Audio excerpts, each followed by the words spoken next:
पुनः हम लोग कक्षा 9 की गणित की तरफ चल रहे हैं। पाठ 2 बहुपद और उनके गुणनखंड के बारे में आज हम बात करेंगे, जिसमें बहुपद है एवं उनके गुणनखंड के बारे में बात करना है।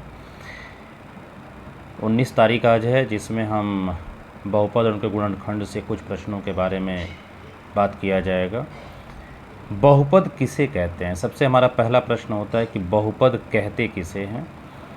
ठीक है, तो जनरली उत्तर आता है कि बहुत सारे पदों की संख्या जब बहुत हो जाती है, ठीक है, पदों की संख्या क्या हो जाए? बहुत सारे पद।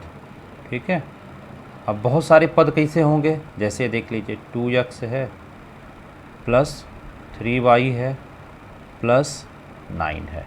तो यहाँ पर कितने पद हैं? एक पद यहाँ से यहाँ तक, यहाँ से यहाँ तक दूसरा पद, और ये क्या है? तीसरा पद है।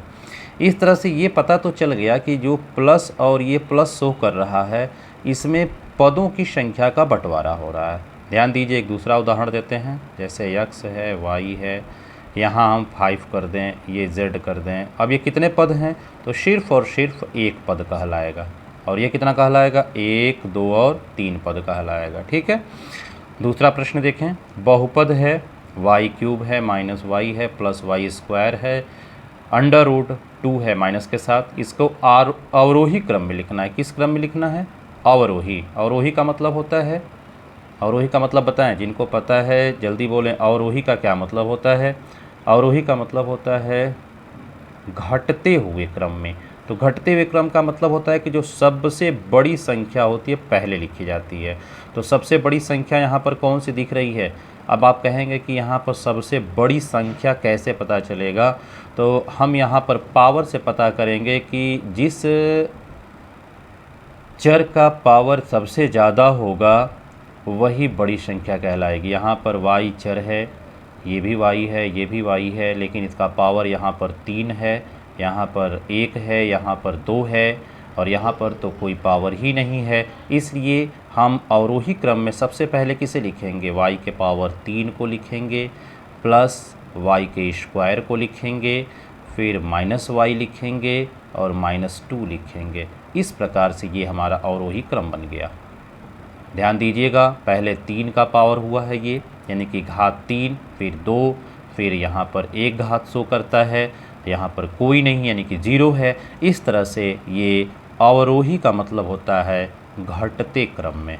कौन सा क्रम है? घटते क्रम। ठीक है, अब बात कर लेते हैं आरोही क्रम की। तो आरोही क्रम का मतलब होता है बढ़ते क्रम, और बढ़ते क्रम का मतलब हो गया कि सबसे छोटी संख्या। तो जल्दी बताइए, इसमें सबसे छोटी सी संख्या कौन दिख रही है? जिसका पावर बिल्कुल या तो 0 हो या तो 1 हो। तो यहाँ देखेंगे इसका पावर 0 है, इसलिए 1 लिखा जाएगा। 1 के बाद जिसका पावर 1 हो, यानी कि यहाँ पर देखिए 3x है, इसका पावर यहाँ पर 1 शो करेगा, इसलिए 3x हुआ। इसके बाद 2x² हुआ, इसके बाद x के पावर 3 हुआ, इसके बाद 4 तो है नहीं, इसलिए x के पावर 5 लिखा जाएगा। फिर 6 नहीं है, इसके बाद क्या लिखा जाएगा? प्लस 4x के पावर 7 लिखा जाएगा। ध्यान दीजिएगा, यहाँ कोई पावर नहीं है, 0 है, फिर 1 है, फिर 2 है, 3 है, 5 है और 7 है। आरोही क्रम, यानी कि हम इसको क्या लिख सकते हैं? बढ़ते क्रम। क्या लिखेंगे? बढ़ते क्रम में। ठीक है, अब यहाँ आपको बताना है कि बहुपद नहीं होगा। तो बहुपद कौन नहीं होगा? क्या ये जो आपको संख्या दी गई है, यानी कि जो बहुपद दिया है, ये बहुपद होगा कि नहीं होगा? तो ये बहुपद होगा। ठीक है, दूसरा प्रश्न देखें। यह भी बहुपद होगा। क्या यह बहुपद होगा? नहीं होगा। क्यों नहीं होगा? देखिए उत्तर इसका, क्योंकि x की पावर जो करड़ी आपने ये देख रहा है कि ये करड़ी है, इसको हम अगर करड़ी को हटाएंगे तो इसके पावर 1/2 हो जाएगा। और जब किसी भी चर राशि के पावर यानी कि घात भिन्न में हो जाती है तो बहुपद नहीं कहलाता है। ठीक है, आगे देखिए, यह भी बहुपद होगा। अब देखिए यहाँ पर एक प्रश्न है, x + 1/x, क्या यह बहुपद होगा? तो उत्तर आएगा कि अभी बहुपद नहीं होगा। क्यों? ध्यान दीजिएगा, ये है 1, फिर ये बटे में x है। जैसे ही यह x अंश के रूप में होगा, ऊपर की तरफ जाएगा, तो यहाँ इसकी घात हो जाएगी -1।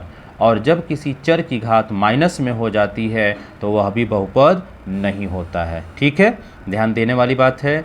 दो चीज़ें अब तक हमने बताया कि जब किसी चर की घात माइनस में हो जाए या उसकी घात भिन्न में हो जाए तो वह बहुपद नहीं होता है। यहाँ भी वही देखिए क्या स्थिति है कि x है, x के घात क्या हो जाएगा 1/2, इसका मतलब कि अभी बहुपद नहीं है।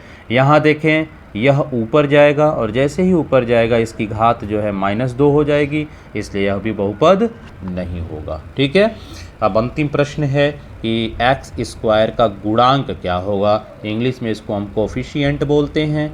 तो यहाँ देखें यह एक बहुपद है, इस बहुपद में x² का गुणांक, तो देखिए यहाँ पर x² है, इसके गुणांक का मतलब है कि यहाँ जो संख्या होगी वही उसका गुणांक होगा। तो यहाँ पर कोई संख्या नहीं है, तो हम क्या मानते हैं, 1 मानते हैं। क्या मानते हैं यहाँ पर 1, इसलिए x² का गुणांक क्या लिखेंगे, x² का गुणांक क्या कहलाएगा, 1 होगा। ठीक है, यहाँ पर देख के बताएं, x² का गुणांक यहाँ पर कोई संख्या नहीं है, इसलिए माइनस के साथ 1 लिखा जाएगा। क्या लिखा जाएगा आंसर में, बोलिए, माइनस के साथ 1, क्योंकि यहाँ पर कोई संख्या नहीं है। यहाँ देखिए x² का गुणांक क्या होगा इस वाले प्रश्न में, इस वाले प्रश्न में x² का गुणांक होगा π/2। क्या होगा, π/2। अगले प्रश्न में देखें यहाँ पर x² है या नहीं है, तो जब x² है ही नहीं, इसलिए यहाँ पर कोई गुणांक x² का नहीं होगा। और बात कर लेते हैं इस वाले प्रश्न में, यानी कि जो बहुपद दिया हुआ है इसमें x² के पहले एक संख्या है जिसका नाम 5 है, इसलिए x² का गुणांक कितना होगा, x² का गुणांक कितना हो जाएगा, जल्दी बोलिए आप सभी लोग। हाँ, x² का गुणांक 5 होगा। ठीक है।